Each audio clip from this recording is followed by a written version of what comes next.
Welcome to CMA Connect, Canada's marketing podcast, with your host, CMA CEO Alison Simpson.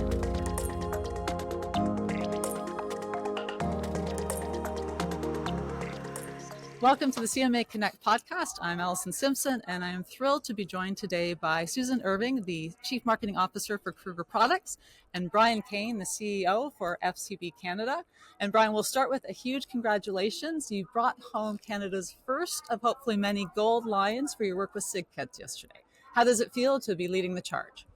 Well, it was a thrill for the team and everybody back home. There's an interesting thing with Can where there's just a few of us that are here really representing the entire team, but getting the text flooding in from clients and the rest of the agency was awesome to be able to share that with everybody.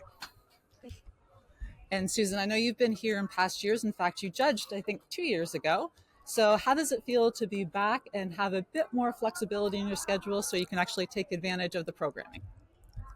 It's always great to be here. It's my third year, and I think every year you're really just trying to get used to the craziness. I always say if you've ever been to Vegas, it's Vegas times 100 for the marketer and creative individual. But it is nice this year not to be locked in a room for 3 days and being able to take advantage of all the content. If you've been here before, you know that it's just not the content here at the Palais, but then there's all the dueling beaches. So it's always a struggle. I always tell people register for everything and then on the day decide where you're going to go. So this is my first time back since I was agency side 15 years ago, and how much it has changed. The volume of opportunities and caliber of speakers is unbelievable. So Susan, that is really, really good advice. So I'd love to hear from both of you. You've both been here multiple times. What keeps bringing you back? And Bryan, why don't you start? Sure. I think Ken does an incredible job of really looking at where the industry is going. So it's an opportunity to come together, as you mentioned, with like world-class speakers. The content's incredible, but it's very forward-looking. So it's really a week where you can take a step back, reflect. And at the end of the day, it's also an opportunity to sharpen your tools, where you get to take a step out of the business and really focus on learning and identifying those things that you need to really lean into. So when you come home, you've got a really clear focus on what the keys are that you need to be looking at. Yeah, well said, Bryan. For me, you know, as a marketer, you think about the 4 Ps. I think about it as the 3 Cs of Can, being the creative, the content, and the connections that you make here. And as Bryan said, it really is the time to listen and get different perspectives on different businesses, listen to where the industry is going, and sit back and figure out what is then applicable to your business. It just gives you so much hope and optimism and inspiration to see so much creativity across the board. And again, how do you bring it home to inspire your own teams and your own agencies to get to great work? Very well said. And being live in Cannes means you're going to hear lots of background noise too. So that's just indicative of the level of energy that we're all surrounded by. So we're only on a couple of days into the festival, so it's still early, but I'd love to hear a particular key takeaway that you have or a presentation that really resonated with you. Susan, do you want to start? Cannes was kicked off with the Marketer of the Year, which was Apple. And, you know, they're just a phenomenal organization when you look at creativity and, you know, really thinking about hope and optimism and the fact that AI is the big trend yet again, but really talking about human emotion, and AI can't deliver human connectivity and emotion. And the way that Apple is just innovating and stepping forward, but constantly solving a human problem or driving a human emotion. The second one, we were at Salesforce Beach yesterday, and again, it was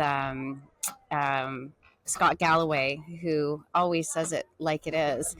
He's quite blunt and straightforward, but the biggest message I got from him was stop thinking about AI as a tool and start thinking about it as a collaborator, because when human detail and human thought combined with the power of AI, your accuracy will be that much higher when you think about it as a collaborator versus a tool. I think from an actual sort of time spent in my first day, there's an opportunity in Cannes in the basement where they post all the short lists and the press boards so you can really dive into the work. And I just felt my tank getting filled, looking at all this incredible work from around the world and really benchmarking ourselves against the absolute best, not in a category, not in a country, but just world-class work. So the time spent in the basement is something that I cherish and try and make sure I squeeze some time away as a guilty pleasure just to sort of soak in the work for sure. I think also like in the context of some of the AI conversations, it's a theme of pretty much every talk. But what I've noticed the difference between last year and this year is it's really stripped out AI as being the idea. And it's really how did AI help the idea?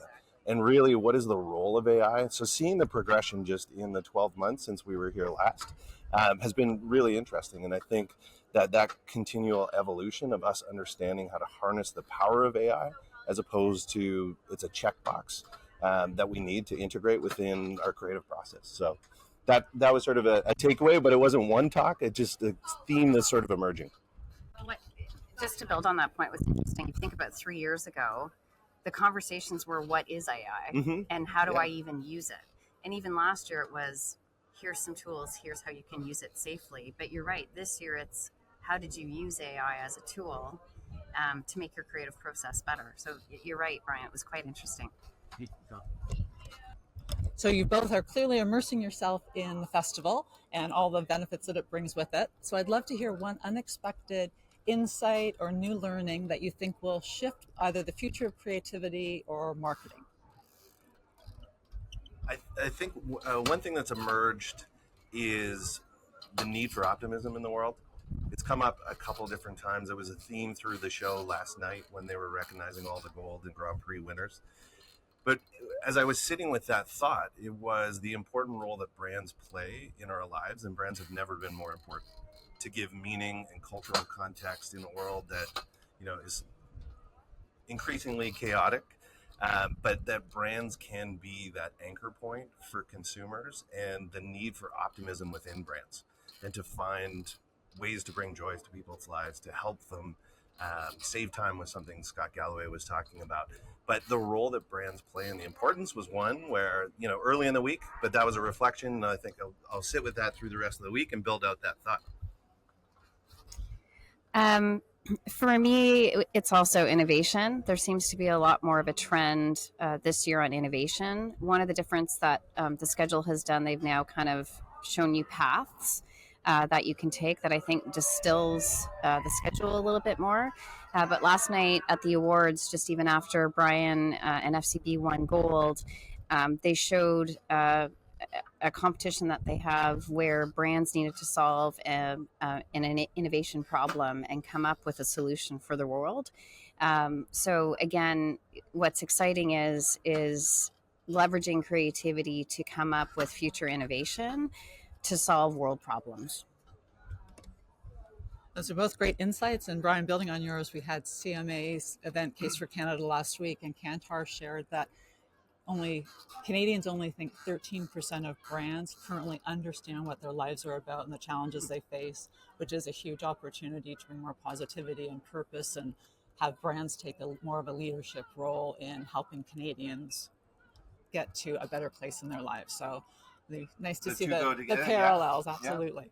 So still early in the week, would love to hear from each of you what you're most excited about or looking forward to in the remainder of the week. Who wants to kick us off? I think there's a couple of things. I always love the award shows. Obviously, I think the stats are only 10% get shortlisted. Oh gosh, yeah. So only 10% get shortlisted from the entries, and only 5%, 3 to 5% medal. And 0.1 Grand Prix. Yeah, 0.1 was the number that he said last night. So I love going to the shows because you get to see the best of the best and see everything that's been judged. But then secondly, I love the speakers. I love going to the CMO speakers. I love seeing all the celebrities that they have this year, which seems to be a bigger trend. We just saw Serena Williams. The Kelsey brothers were here. But it's just really understanding the different roles and different elements there are in terms of, driving brand equity. The part of the week that I love, again, is sort of rooted in the work, which is in the basement and the bowels of the Palais here. And there's sessions every day, which is inside the jury room, where the jury share the deliberation of the work and why one piece was awarded or maybe not. Coming in, there are certain pieces that people expect to do really well, but really understanding the insights and how they just tore the work apart to really understand what was the insight, what was the driver, and did that translate into the work? And then again, this really critical lens on results, and were these results clearly tied to the work as opposed to a general business result? And having seen that evolve over the last number of years has been really interesting. The accountability behind the work, and really work that is proving that creativity is an economic multiplier. And there's a direct straight line between all the work and the immediate and long-term business results. That is a fabulous note to end on, because it helps give our marketing profession even more credibility. We are such a powerful part of building businesses and helping drive Canada's economy, and creativity is absolutely the accelerator for that. So it's wonderful to be learning as we're here of the very real impact and able to quantify that. So Susan and Bryan, many, many thanks. I know it's an incredibly busy week and you've got a jam-packed agenda, and I really appreciate you making time. Amazing, thank you. Thanks, Alison. Thanks for joining us. Be sure to visit thecma.ca and sign up for your free My CMA account. It's a great way to stay connected and benefit from the latest marketing thought leadership, news, and industry trends.